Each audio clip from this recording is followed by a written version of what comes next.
दुर्गा मां के हाथ कितने हैं? उत्तर दो, उत्तर दो, बोलो। 8 अष्टभुजाधारी। अच्छा, जब 9 रूप हैं तो 9 दूनी 18 हाथ होने चाहिए, लेकिन दुर्गा मां के कितने हाथ होते हैं? बोलो, थोड़ा जोर से बोलो। कल 1-2 रोटी ज्यादा खा के आना। कितने हाथ? 8। क्यों? जब रूप 9 है तो हाथ 18 होने चाहिए। 9 दूनी 18। 8 हाथ क्यों? 8 हाथ इसलिए क्योंकि स्त्री के रूप कितने होते हैं? वैसे तो यदि हम एक स्त्री की जीवन शैली देखें तो 9 रूप इस तरह से नजर आए। शैलपुत्री, ब्रह्मचारिणी और कात्यायनी और कालरात्रि और सिद्धिदात्री और गौरी, ये सब मैंने सबके भाव दिए। पर स्त्री के जो मुख्य रूप हैं वो 4 हैं। स्त्री के 4 रूप कौन कौन से हैं? पहला रूप है माता। बोलो, बोलो माता। दूसरा रूप है बहन। तीसरा रूप है पत्नी और चौथा रूप है बेटी। 5वां कोई रूप है तो आप मुझे बताओ। है? स्त्री के 4 रूप होते हैं। वो माता होती है, बहन होती है, बेटी होती है और पत्नी होती है, और चारों रिश्तों को बखूबी निभाती है। इसलिए दुर्गा मां के 8 हाथ हैं कि तुम्हें चाहे स्त्री मां के रूप में मिले, पत्नी के रूप में, बहन या बेटी के रूप में, सदा नारी का सम्मान करना। ये नवरात्रि में 9 देवियां हैं। अब देखिए विडंबना क्या है कि आप लोग नवरात्रि में मां भगवती की पूजा तो करते हो, अच्छी बात है, लेकिन जो आपकी सगी मां है, जो आपको माता के रूप में प्राप्त है, आपकी माता तो आपकी मां के रूप में ही है ना, तो वो मां के रूप में जो है, जो सच्ची की आपकी मां है, उसे कुछ लोग पानी तक नहीं देते, कुछ लोग पेट भर रोटी नहीं देते, और वो मां बेचारी दर दर की ठोकर खाती है, फुटपाथ पर सोती है, भीख मांग करके गुजारा करती है। आपकी मां आपके होते हुए यदि भीख मांगे तो क्या ये शोभनीय बात है? हाँ या ना? उत्तर दो।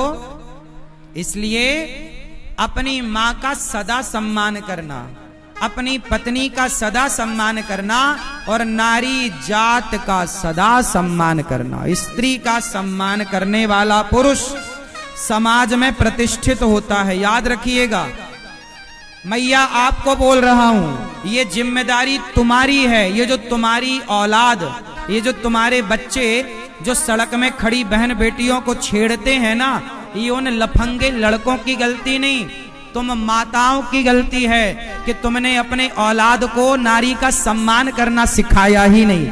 काहे नहीं सिखाया? यदि तुम्हारा लड़का किसी लड़की को छेड़ता है तो इसमें उस लड़के का क्या दोष है? तुम मां का दोष है। तुमने क्यों नहीं नारी का सम्मान करना सिखाया? क्यों नहीं नारी की इज्जत करनी सिखाई कि बेटा जैसे ये तेरी बहन है, ऐसे रास्ते से गुजरने वाली भी तेरी बहन है, जैसे ये मैं तेरी माँ हूं, ऐसे गांव मोहल्ले की हर स्त्री तेरी माँ है, जैसे ये तेरी छोटी गुड़िया है ना, भतीजी है, भाई की छोटी गुड़िया होती है, भतीजी होती है, वो बेटी की तरह होती है। आप अपनी भतीजी से कैसी बात करते हो? भतीजी समझते हो ना? क्यों भतीजा समझते हो? भाई की बेटी छोटी गुड़िया होती है, उसे आप गोद में लेके घूमते हो, तो आप अपनी भतीजी को तो भतीजी कहते हो, आप अपनी बहन को तो बहन कहते हो, आपकी बहन को आप बड़ा प्यार करते हो, पर दूसरे की बहनों को आप रास्ते चलते छेड़ते हो, गलत कमेंट करते हो, गलत गलत बातें कहते हो। ऐसे ही आज तुम दूसरे की बहन को कहते हो, कल तुम्हारी बहन गुजरती होगी तो उसे भी कोई तुम्हारे जैसा लफंगा लड़का उसे भी कहता होगा। इसलिए ये हर माँ की जिम्मेदारी है कि तुम अपने बेटों को ऐसे संस्कार बचपन से दो कि वो नारी का सम्मान करने वाला हो, और नारी का सम्मान करने वाला ही समाज में सम्मानित होता है। जो नारी की इज्जत नहीं करता, समाज में उसकी इज्जत नहीं होती। ये याद रखिएगा, हाँ या ना? हमारे यहाँ इसलिए नारी की पूजा होती है। नवरात्रि में किसकी पूजा होती है? बोलो, नारी की। हमारे भारत में, हमारे धर्म में नारी को ही भगवान का दर्जा दिया गया है। हिंदुओं के धर्म में, सनातन धर्म में ही नारी को भगवान का दर्जा मिला, और किसी मजहब पंथ में उठाकर देख लो, नारी को भगवान का दर्जा नहीं मिला। कहीं कोई भगवान का दर्जा नहीं देता। इसलिए मैं आपसे कहता हूं, नारी का सम्मान करो, नारी की इज्जत करो। कोई गरीब बाप है और वो अपनी बेटी का विवाह नहीं करवा पा रहा है, थोड़ा पैसा देकर, थोड़ा खाद्य पदार्थ, आटा दाल चावल देकर उसकी मदद करो। और यदि आपने मदद करनी छोड़ दी, इसलिए हमारे भारत में और सबसे ज्यादा बिहार में धर्म परिवर्तन हो रहा है। आप में से कितने लोग इस बात से सहमत हैं कि बिहार में धर्म परिवर्तन तेजी से हो रहा है, धर्मांतरण हो रहा है कि नहीं? बोलो जोर से, क्यों हो रहा है? धर्मांतरण क्यों हो रहा है? इसलिए कि आप अपने लोगों से प्यार नहीं करते, आप नारियों का सम्मान नहीं करते, जातवाद में आप लड़ते रहते हो, ऊंच नीच में आप लड़ते रहते हो। अरे इंसानों से नफरत करके कौन से भगवान की उपासना करोगे? कौन सा भगवान खुश होगा तुमसे? इसलिए दुर्गा मां के हाथ कितने हैं? तुम भाई कितने हो? क्यों भैया, तुम कितने भैया हो? 3। तुम कितने भाई हो? 2। तुम कितने भाई हो? दादाजी आप कितने भाई हैं? दादाजी सरकार बताओ कितने भाई हो? 2। पीछे वाले कितने भाई हैं? सुनो, आज से तुम 2, 3 और 5 और 6 भाई मत बोलना, हम सब 4 भाई हैं। कितने भाई हैं? जोर से, कितने भाई? हम 4 भाई हैं। ब्राह्मण, क्षत्रिय, वैश्य और शूद्र, हम चारों एक पिता की संतान हैं, चारों भाई हैं। यदि ये चारों इकट्ठे हो गए तो क्या मजाल मुगलों की और अंग्रेजों की कि भारत की तरफ आंख उठाकर देख लें। आप कितने लोग भारत को हिंदू राष्ट्र बनाना चाहते हैं? यदि भारत को हिंदू राष्ट्र बनाना है तो तुम चारों को पहले संगठित होना पड़ेगा। जो समाज बिखर जाती है, जो समाज बट जाती है, वो समाज मिट जाती है। यदि बट गए तो मिट गए। बताओ, मुगलों ने गुलाम बनाया कि नहीं? अंग्रेजों ने गुलाम बनाया कि नहीं?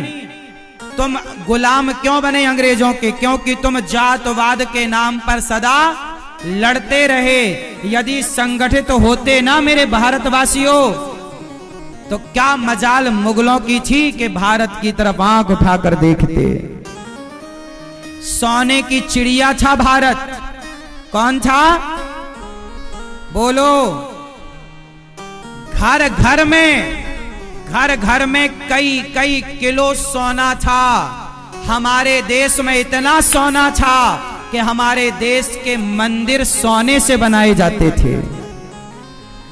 सोने के मंदिर तो वहीं होंगे ना जहां सोना ज्यादा होगा। बोलो हाँ। सोने की चिड़िया थी। आज स्थिति यह है कि बिहार में बहुत लोगों को भूखा सोना पड़ता है। सोने की चिड़िया से तुम भिखारी हो गए। क्यों? क्योंकि तुम आपस में लड़ते रहे। अरे हिंदू राष्ट्र का सपना देखते हो तो पहले संगठित तो हो जाओ। पहले बचा लो उन हिंदुओं को जो धर्म परिवर्तन करने जा रहे हैं। तुम लोग अपने परिवार में ही, अपनी पत्नी बच्चों में ही मस्त रहते हो। तुम्हें पता ही नहीं कि समाज में क्या चल रहा है। अरे जाओ गरीबों के पास, आदिवासी भाइयों के पास बैठो, जंगल के कोल भीलों के पास बैठो, दलितों के पास जाकर बैठो और उनसे बातें करो राम की, भगवत गीता की। उनको कोई जरूरत है तो आप सब एक दूसरे की हेल्प करो। उन्हें भरोसा दिलाओ कि आप उनके साथ हैं। तुम भरोसा नहीं दिला पाते तो कुछ मुसलमान भरोसा दिला देते हैं, कुछ ईसाई भरोसा दिला देते हैं और वो हिंदू धर्म परिवर्तन कर लेते हैं।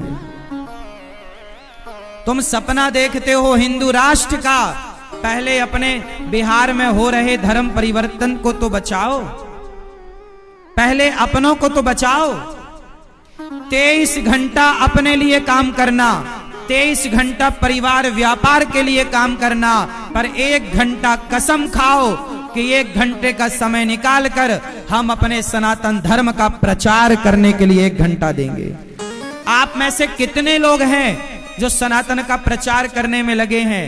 आज किसी को फुर्सत नहीं है, जहां तुम बैठते हो निंदा चुगली करते हो, सनातन की बातें नहीं करते।